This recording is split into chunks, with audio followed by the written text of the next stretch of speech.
Hello. I just finished revising my 40 pages PhD candidacy qualifying paper. I feel like rant, especially now I'm a little drunk.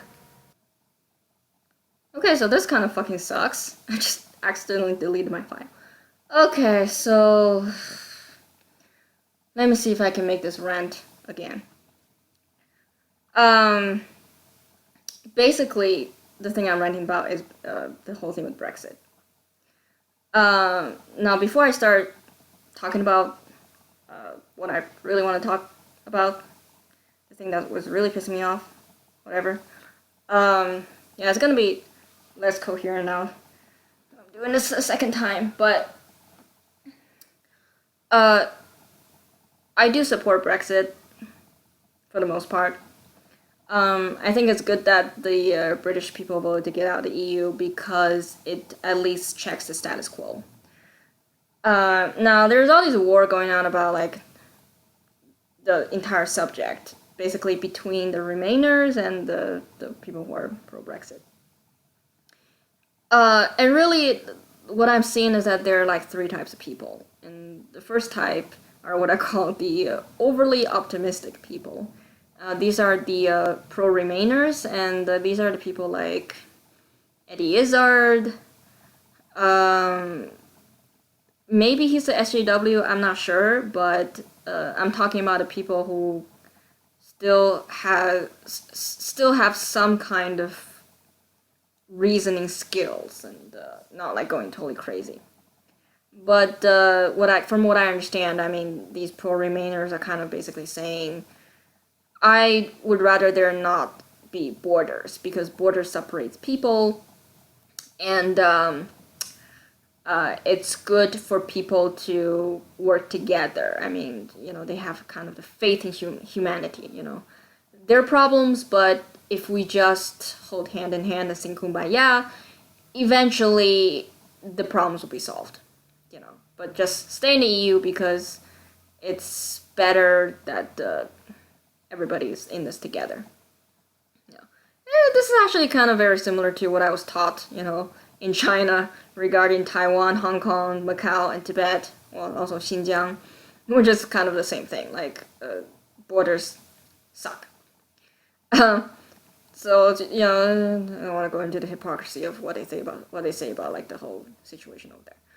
Uh, so that's the first type of people. The second type are the people like Sargon and his followers, pretty much all the prominent British YouTubers that I know of were pretty much pro-Brexit, except for Thunderfoot.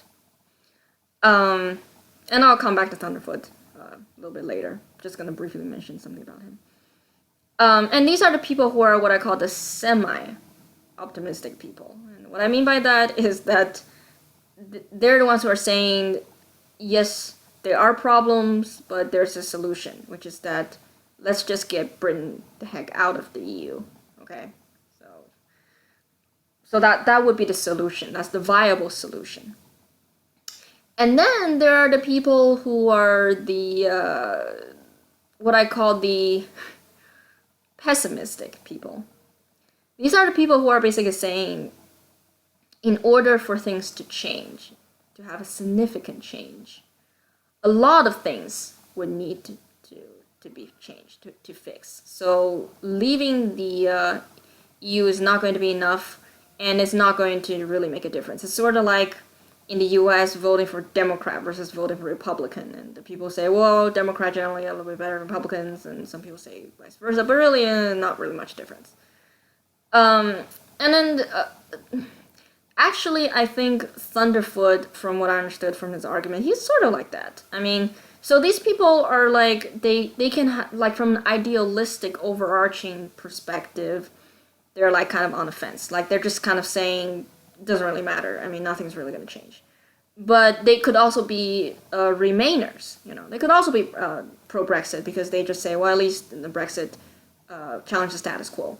But then they could also be Remainers because their reason is just for selfish reason. Basically, well, it's harder for me to travel around, or for my particular country, it's not a good thing. That sort of thing. And I think Thunderfoot is like one such person, because I think for him it's really that he rather, for himself, like it's not it's inconvenient, and from what I understand, he's really just saying that nothing's really going to change. I mean, it's such a bother to do such a thing. Now, after this whole shit blew up, you have demonstrations in Britain.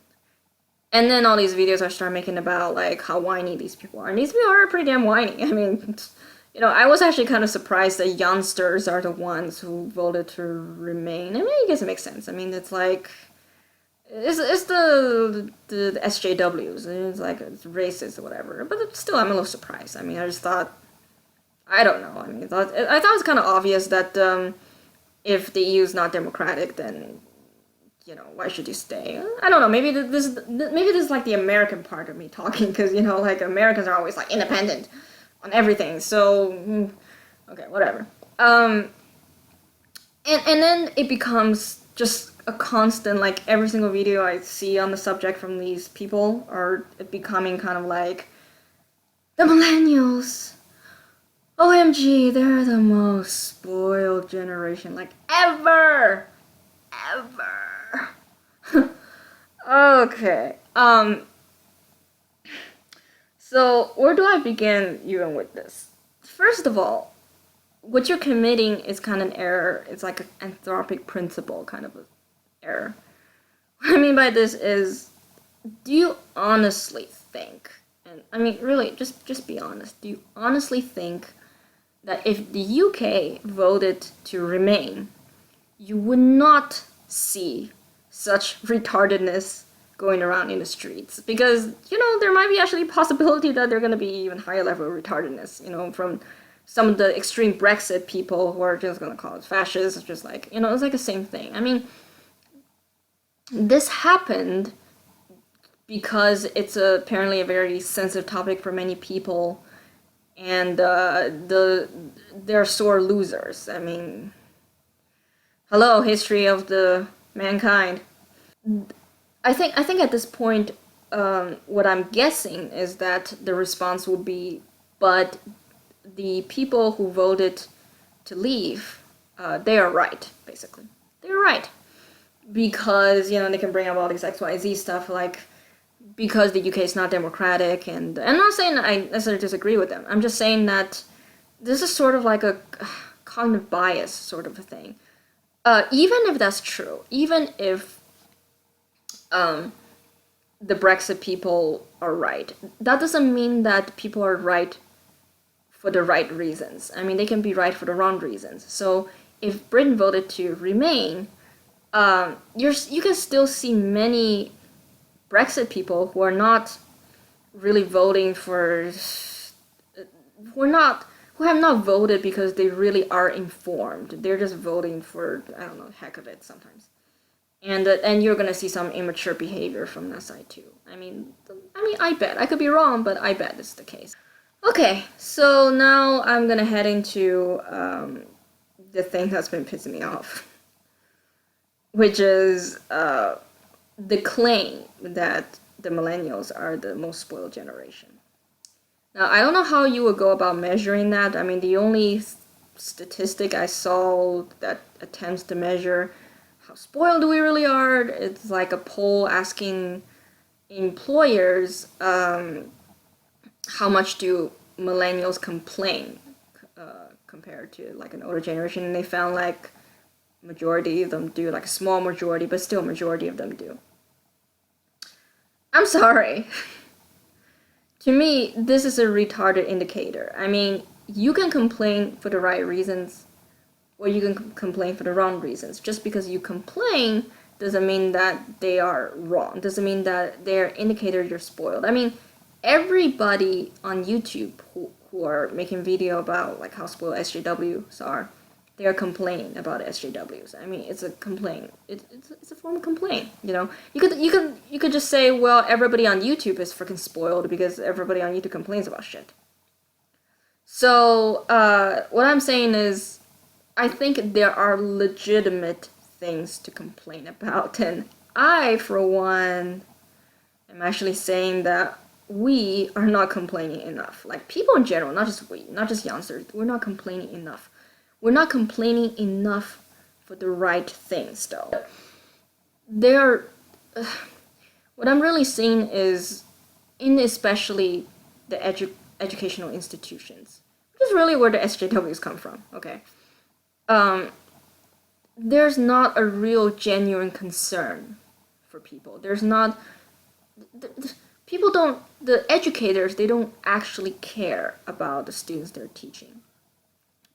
You know, but they want to. They have to show that they do care. That is the sort of the idea for an education institution, right? I mean, the model pretty much like in an educational setting, students come first, but they don't actually care. So then, what do? Well, they give them a gold star on their homework. Again, this is like the case in the U.S. I'm not sure if it's the case in the U.K. So feel free to enlighten me. In the U.S., at least, you know, teachers don't want to hurt your feelings. So they don't tell you when you're wrong. They don't tell you when you're dead wrong. They don't tell you if you're going down a bad path. You know, they just don't tell you. But instead, they show how much they care about you by giving you gold stars and tell you how great a person you are and how you will achieve at everything. Thumbs up. And really, from what I can see, the whole source of all of this really is because of money. It's because our society is getting too much into doing things just for money. I mean, it has always been the case, but I'm just saying, at least in the recent decade, this is what I'm seeing. You know, I think it used to be that educational institutions has like a way of doing things. Like you do things by the book, you know. Students had to go through this and this and this when it's state funded. And again, I'm not a huge fan of states. I'm just saying that there are things that could be said in support of a public funded school instead of like everything out of people's pockets. But I think right now, because so much things have to take money into such big consideration, because the students are the ones who pay for colleges, right? I mean, even the public colleges that receive a lot of money from the government, not enough though, in my opinion, but you pay something like, I don't know, $20,000-$30,000 a year. So yes, of course they're catering these students. It's like colleges are becoming part of the market of consumerism.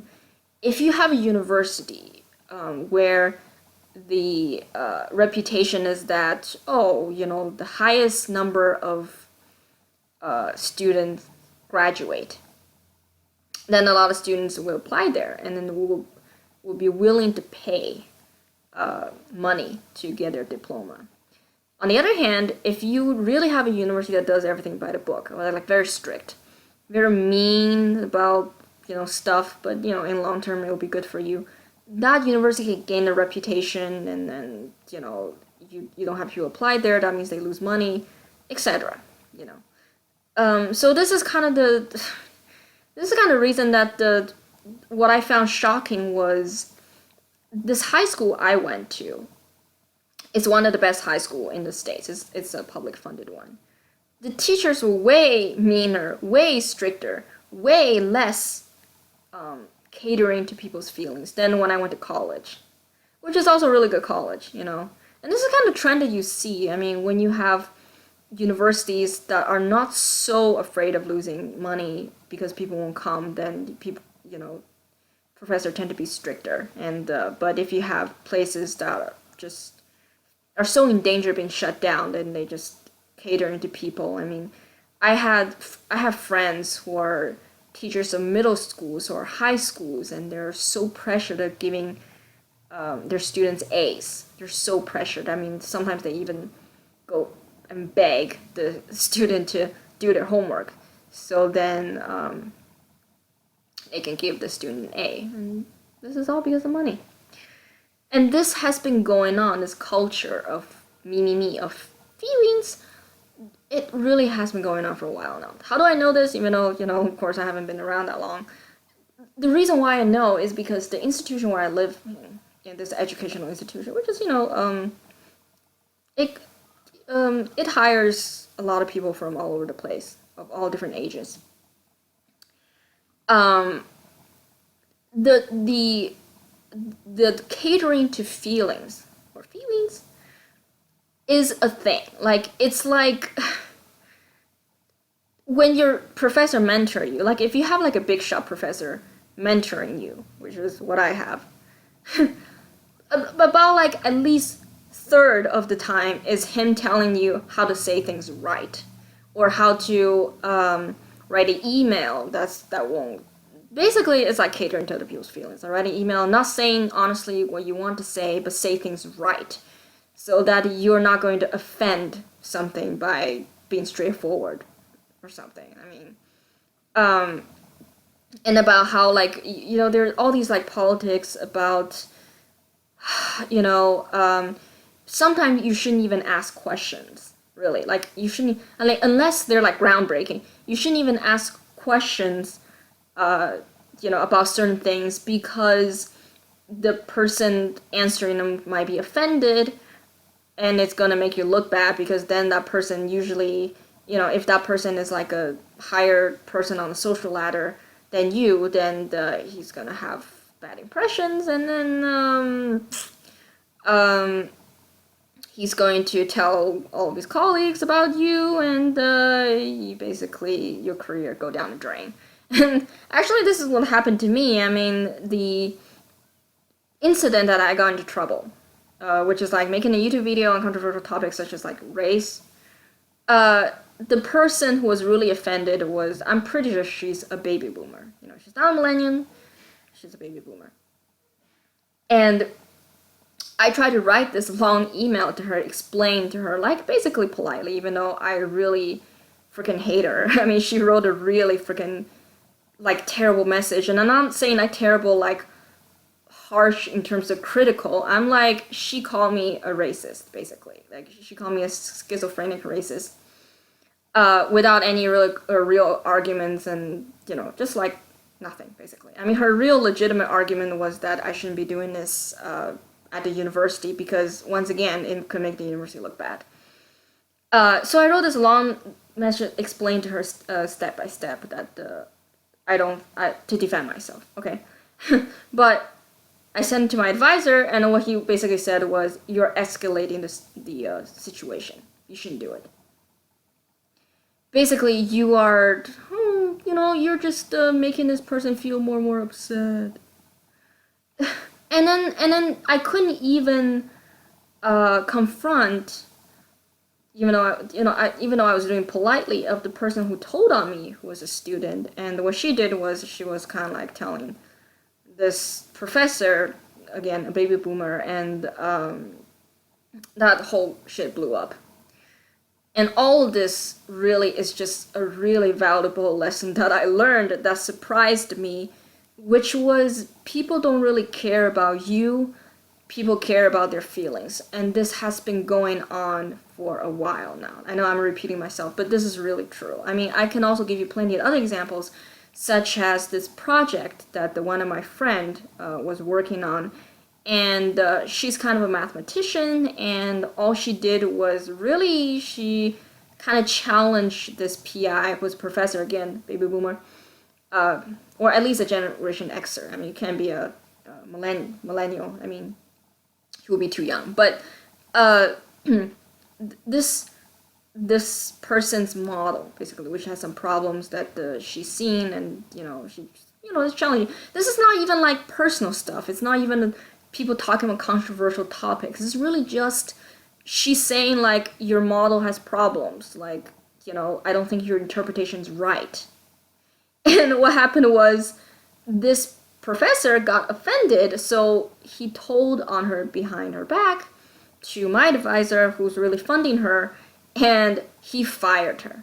No warning, really, that's it. He wrote a message to her just saying that, you're not doing a good enough job, even though, like, she wasn't at least doing any worse than the other guy's team.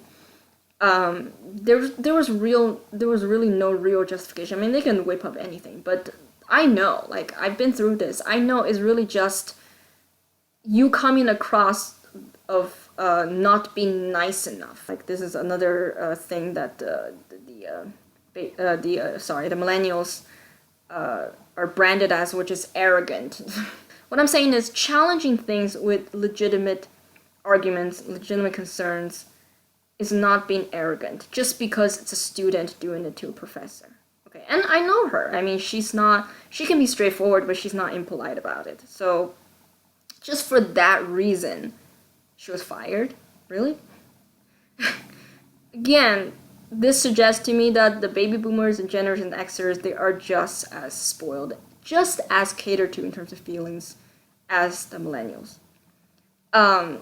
And in fact, my advisor, I mean, he made a career out of catering to people's feelings. That's how he got so famous. I mean, not the only thing, of course. I don't want to, like, defame him.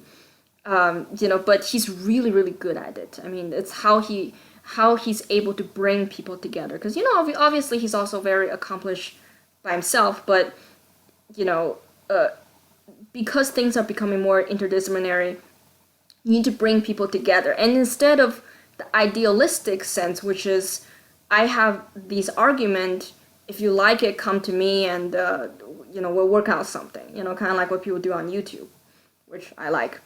It's really, there's a whole ritual of catering to people's feelings. Like, anything they say, anything you say, you have to really freaking watch how you say it and what you say to the infinite ridiculous degree, like really infinite. And another example, this is going to be the last one from my personal experience about the catering.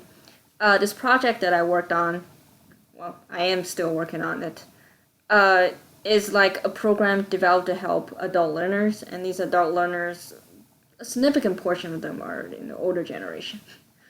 But it's like like a tutoring system. But basically, in the system, you are not allowed to tell them they are wrong. Well, actually, you're not allowed to tell them, you're not allowed to say the phrase, you are incorrect. Yeah. No, this is really thing. And then I asked my advisor and I said, why? I mean, what's wrong with saying you're incorrect when they are incorrect? And he says, well, these are delicate little flowers. I mean, you can't take it. And this was a whole discussion. I mean, I'm serious. Among, like, people from all these universities, whether or not you should say you are incorrect. It's like, oh, maybe there's a situation you should do it, maybe there's a situation you shouldn't do it.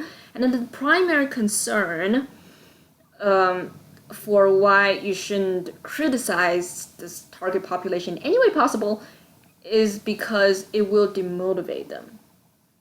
So once again, catering. And again, I'm telling you, I don't know the number specifically on top of my head, but I know that they are, I would say at least 30% would be people from the close to the baby boomer years.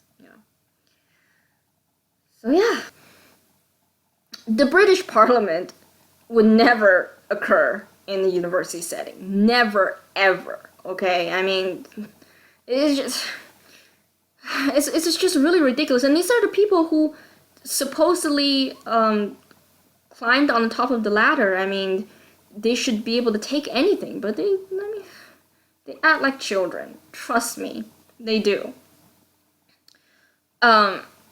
And the process of making the next generation just more and more retarded, more and more dumbed down, is precisely because they're not creating, the educational institution is not teaching people to think critically. What they're really doing is they want people to go to their university and pay them, really. I mean, that's, when it comes down to it, that's really what it is. And this is really how the SJWs or movement got so big, because this is something I want to say, which is that the SJW millennial people that you're seeing a lot, they are mentored by somebody. They are encouraged by somebody. Who are they encouraged by? The older generation. The professors, basically, the lecturers, the educators from university. University is where everything starts. I mean, they encourage these people to do this kind of shit, so they could get money, so they could get, recognition, basically. There's really no other way. And this is the worst thing, because everything's so catered to money now, the professors at useful areas such as STEM or applied science, any kind of applied science or technology, applied education, things like that, they're so busy with, trying to get the grant. They're so busy with getting money, they're not really, how should I say, raising the students to be the best they can be, or the best they want to be, or something that they could be useful to society. They just get the money and they fund the students, and they said that, well, I don't owe you anything anymore because, I funded you, right? And the more fundable, the more marketable the area is, the more what the professors, what the teachers, what they're doing is really dictating to the students. Like, basically, they're treating the students, my generation, as pretty much kind of a guinea pig, like, do the nitty-gritty stuff. And this is how, I think, part of the reason how it feels like gender studies and, liberal arts, they're so appealing, because I think in those areas, I mean, correct me if I'm wrong, but I think they tend to have very little funding, very little. But because of that, they tend to have a lot of freedom, and they tend to be supportive in like a negative way, really. But they are supported nonetheless. It's really, if you're going to gender studies, as long as you accept the status quo, you just can do whatever you want. You do whatever you want, and your advisor probably will support you for it. This entire system is what bolsters the SJWs. It's what perpetuate the culture of feelings, and really, that is what it is. And certainly, I don't perceive a difference in, spoiled from the perspective of having your feelings catered to. I mean, I don't know, maybe it's because, I'm from China, and it'll be like, if you go to China, if I tell you that the Southerners have less CCI than Northerners, you're kind of going like, really? So, and I think I do have some evidence to back up what I'm saying about, why I'm not convinced millennials are the most spoiled generation, at least, in the US. Again, don't know what the situation is in UK. If you have something to enlighten me, please leave in the comment section. But at least in the US, what the statistics show from the US US Department of Labor is that, millennials make up about 50%, actually more now, more than 50%, slightly more, of the total workforce in the United States. Now, I wonder how could that be if we are just what people are saying, the stay at the parents' basement crybabies, or not, who don't have initiative, who don't have drive to work hard. I mean, how could that be? And if you look at the three curves, I mean, I will leave a link down below, you'll see that the other generations, it's kind of, this goes from 1995 to 2016, and it's kind of other generations kind of go like this. It kind of levels off, which is what you would expect. Whereas millennials kind of goes like, whoo, very steep exponential curve, very steep slope. So what this suggests to me, although, this is not conclusive because I would need to look at a longer longitudinal data to make this conclusion, but what it suggests to me is that millennials are joining the workforce more and more. And this steep curve, by the way, if you look at the recession era, which is 2010, 2009, that part, the steepness did not slow down or anything. It just went way up. So even though there was a recession, millennials are actively joining the workforce. So at the very least, I don't want to say they work harder than previous generation because that's difficult to assess. But what I would say is that what it suggests to me is that no, we are not lazier than any previous generation. We're not. I mean, and we have some problems the previous generation did not experience, like student loan, like the housing crisis, like working multiple jobs, like, all this stuff. So statistics don't agree with you. And if you read a millennial bashing article by, let's say, Ben Sharpshaw, he has 7 items listed out for why he thinks the millennials are the most spoiled generation. I tend to believe that if you have any brain for research methods, you'll see that all of what he says is bullshit. But one of the biggest bullshit one that I find funny was he said that millennials are not smart about money. And what the support is that for this is that apparently millennials save up money more for a vacation than for a house.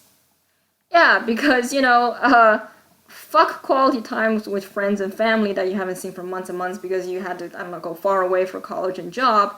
What you should do really is to not spend quality time with your friends and family and save up money for a house that you may or may not need and may or may not afford. Very smart. I think one of the reasons that people overlook for why we don't think that we need a house, or at least like for me, I think that if I were to buy a house, it would be a condo. I don't think I would buy like a huge like 2 or 3 2-story house like my parents did. It's because that I think that we are kind of raised in a castle, so to speak, because the previous generation experienced a huge like housing market where everybody was buying bigger houses, and so we're kind of like growing up in unnecessarily large spaces. So yeah, like millennials are living in their parents' basement, but it's a pretty damn nice basement. It's like a basement of a palace, pretty much.